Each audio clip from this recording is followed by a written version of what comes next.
What's up, everybody? Welcome to Podcast Now. I'm Alex, and in this video, we got to talk about the Horizon Burning Shores Metacritic fiasco that's going on.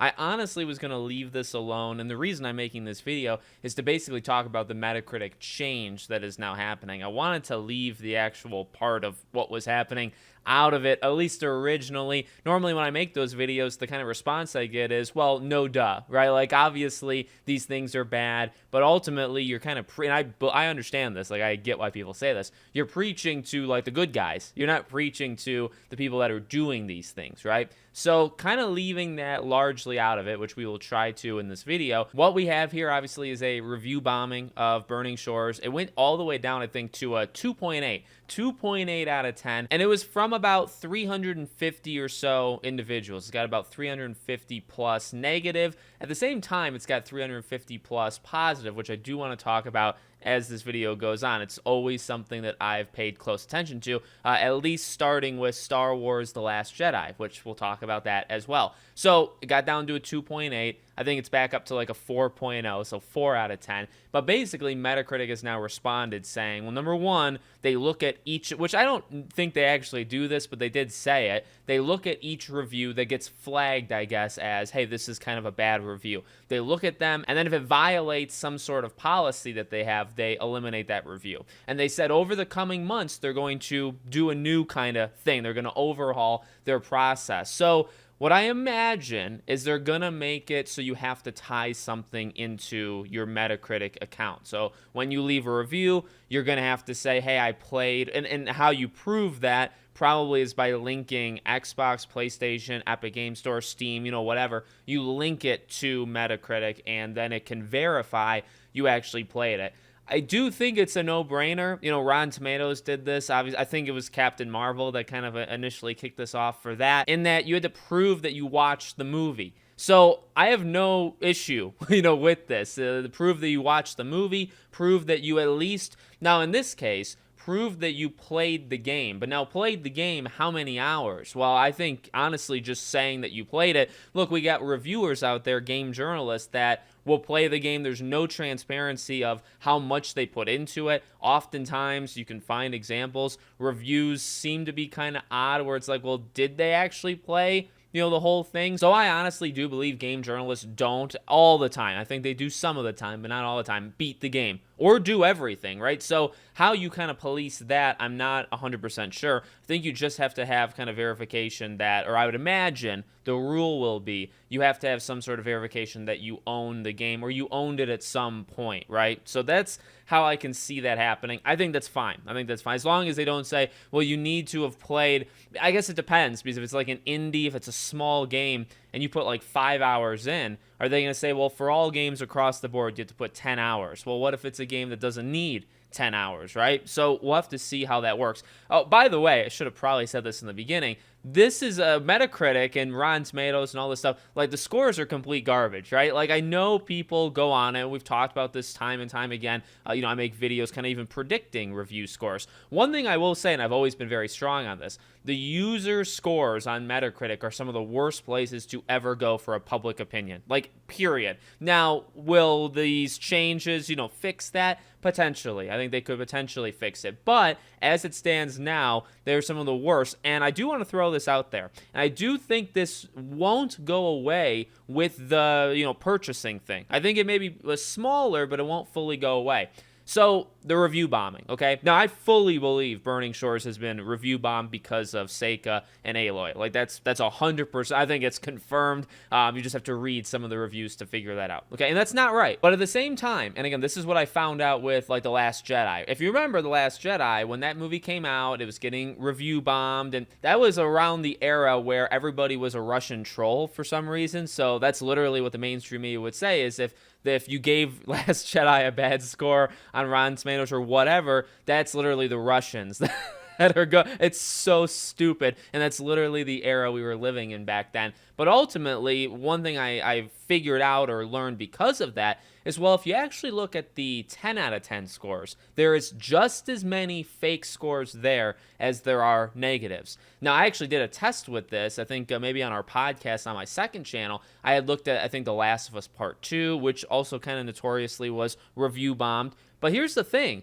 oftentimes these review bombing games, or even just any game period, you go on Metacritic, yes, you'll get zeros. And what game really deserves a zero? I think very few, extremely few. I would never, I don't give scores, but I would never really give a game a zero unless it, I don't even know. I don't even know what you'd have to do to get a zero. Okay, but if you look at the 10 out of 10s, oftentimes games will get that with the same amount of explanation as a zero. The same amount. So I will say, and I'm going to get a little fiery here, I'm kind of fed up with movies, with games, with all this stuff, with the more mainstream reporting of it.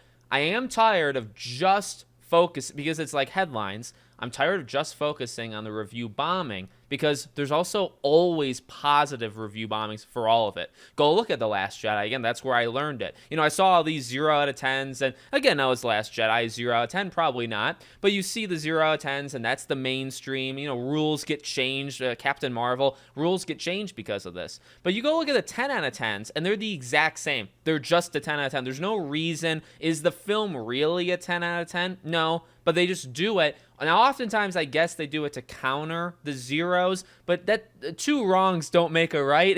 I guess at that point. So I am very fed up with that. And honestly, you can go to Burning Shores right now on Metacritic, and you'll see a bunch of pathetic zeros that don't make any sense. But then you'll see 10s saying, I'm just here because of the zeros.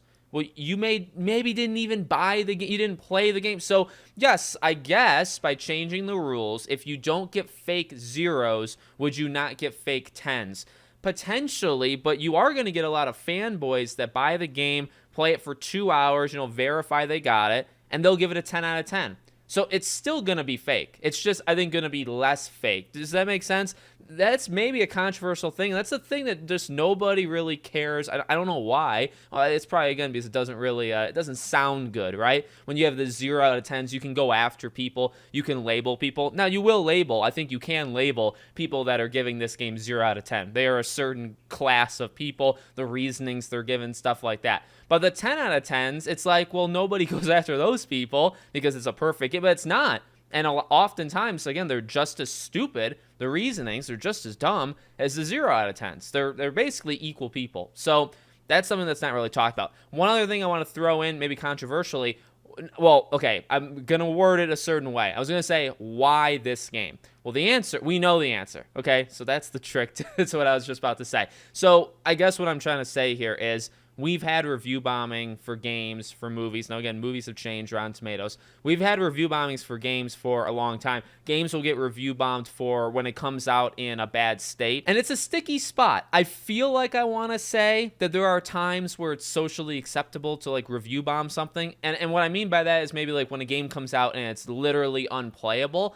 At the same time, though, you didn't play it. If you give it a 0 out of 10, say The Last was part 1 on PC, okay? Now, I made some videos on it, and you could watch things on it, but I never played it. So would I log on to Metacritic and give it a 0 out of 10? No, I didn't do that, right? Would I? Well, if they changed the rules, you wouldn't be able to. So again, a game that comes out in a horrible state, it's almost socially acceptable to review bomb it, kind of to send, because it can send a message. It absolutely can. But we know why. It's because of the Aloy Seika thing, which I want to keep drilling home. I firmly believe it's not okay. All right, I just want to make that kind of known, just in case people spin this a way that I'm not intending it to. But we draw the line here. It seems like socially, this is where you can't cross. So any other time, if you review bomb something because it's a console exclusive or, whatever, and it has been done. I know people are bringing up Forspoken, the element, I don't want to say certain words for YouTube purposes. I don't think there was much say evil stuff going on with the criticisms of Forspoken. People will throw out the R word with the main character, that people were going after her for that. I really didn't see that at all.